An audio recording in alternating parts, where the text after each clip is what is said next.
बुद्धेर्भेदम धृतश्चैव गुणतस्त्रिविधम शृणु प्रोच्यमानम अशेषेण पृथकत्वेन धनंजय।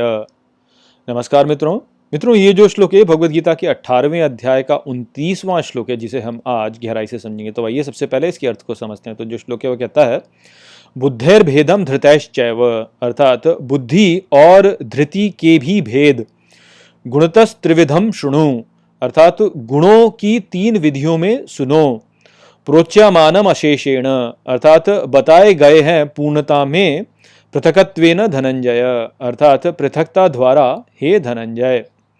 तो श्री कृष्ण अब अर्जुन से कहते हैं कि बुद्धि और धृति के भी 3 भेद होते हैं जो कि पूर्णता के द्वारा बताए गए हैं और इनकी पृथकता को भी समझाया गया है। तो अब इनको भी तुम मुझसे सुनो।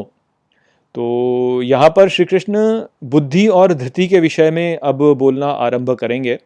और जैसा कि हम जानते हैं कि हमारे जीवन में जो भी कर्म हम करते हैं वह हम अपनी बुद्धि द्वारा ही करते हैं। जब हमारी बुद्धि हमें कहती है कि यह कर्म श्रेष्ठ है तो फिर हम उस कर्म को करने की ओर प्रयासरत होते हैं। और ये जो कर्म जब हम करते हैं, जब उसमें प्रयासरत होते हैं, तो निश्चित ही उसके करने के लिए हमें धृति की आवश्यकता होती है, अर्थात हमें अपनी इच्छा शक्ति को उसमें लगाना होता है। कोई भी कर्म स्वतः तो नहीं होता, हमारे संस्कार होते हैं जो कि हम पर प्रभाव डालते हैं। और जब हम कर्म करते हैं तो कई बार हमारे संस्कार हमसे वह कर्म करवा देते हैं, किंतु हमारी बुद्धि जो होती है वो कई बार हमें बताती है कि हमारे जो ये संस्कार हैं यह ठीक नहीं है, हमें अपने इन संस्कारों में परिवर्तन की आवश्यकता है। तो जब हम बुद्धि का प्रयोग करके अपने संस्कारों में परिवर्तन करने का प्रयास करते हैं तो उस परिवर्तन को करने के लिए हमें दृढ़ शक्ति की आवश्यकता होती है, जो कि धृति है, जो कि हमारी विल पावर, जिसे हम कहेंगे कि हमारी विल पावर है, हमारी इच्छा शक्ति है। तो उस इच्छा शक्ति का हमें प्रयोग करना होता है, तभी हम संस्कारों के ऊपर विजय प्राप्त कर पाते हैं और अपने संस्कारों में परिवर्तन ला पाते हैं। तो जीवन में यदि हमें श्रेष्ठ संस्कारों की आवश्यकता है तो सबसे पहले हमें हमारी बुद्धि को ऐसा बनाना होगा कि वह समझ सके कि क्या श्रेष्ठ संस्कार होते हैं और कौन से ऐसे संस्कार होते हैं जो कि श्रेष्ठ नहीं होते हैं। और फिर हमें एक दृढ़ इच्छा शक्ति की आवश्यकता होती है, अर्थात हमें एक दृढ़ धृति की आवश्यकता होती है जो कि हमें उन संस्कारों को विकसित करने में हमारी सहायता करे।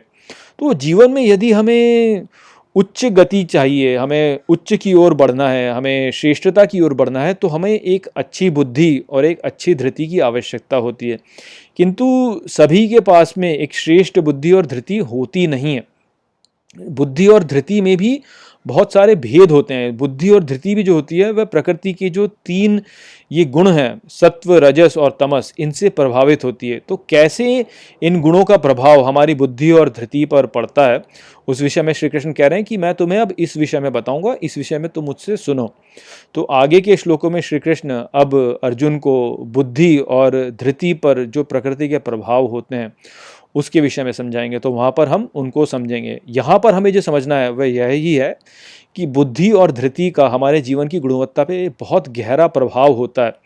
यदि हमें अपने संस्कारों में परिवर्तन चाहिए तो हमें एक सशक्त बुद्धि चाहिए जो कि समझ पाए कि कौन से अच्छे संस्कार हैं और कौन से बुरे संस्कार हैं। और साथ ही हमें एक बहुत ही बलशाली धृति चाहिए जो कि हमें उस दिशा में प्रगति करने के लिए एक बल प्रदान कर सके कि हम अपने संस्कार को परिवर्तन कर पाएं। यदि हमारी बुद्धि अच्छी है किंतु हमारी धृति जो है वह दुर्बल है, तो हमें ये तो पता होगा कि संस्कार कौन से अच्छे हैं, किंतु हम तब भी उसकी ओर प्रगति नहीं कर पाएंगे क्योंकि हमारी धृति हमें उतना बल दे ही नहीं पाएगी कि हम कर पाएँ। तो हम अपने जो पूर्व निर्धारित संस्कार हैं उनमें ही फंसे रहेंगे। इसलिए हमें एक सशक्त बुद्धि की आवश्यकता तो होती ही है कि हम ये जान पाएँ कि क्या अच्छा है और क्या बुरा, किंतु हमें एक सशक्त धृति की भी आवश्यकता होती है। और इन्हें विकसित करने के लिए हमें पहले ये तो पता होना चाहिए कि भाई कैसे जो है प्रकृति के गुण इन पर प्रभाव डाल रहे हैं। यदि हमें यह ही नहीं पता है तो फिर तो कुछ हो ही नहीं सकता। तो इसलिए इनको हमें अच्छे से समझना होगा कि जो प्रकृति के गुण हैं उनका बुद्धि और धृति पे किस प्रकार से प्रभाव होता है। तो वह ही हम अगले श्लोकों में समझेंगे। यहाँ पर श्री कृष्ण का इतना ही संदेश था। आशा करता हूँ कि मैंने इस श्लोक को आपको अच्छे से समझा दिया होगा। चलिए इसी के साथ इस वीडियो को हम यहीं पर समाप्त करते हैं। नमस्ते।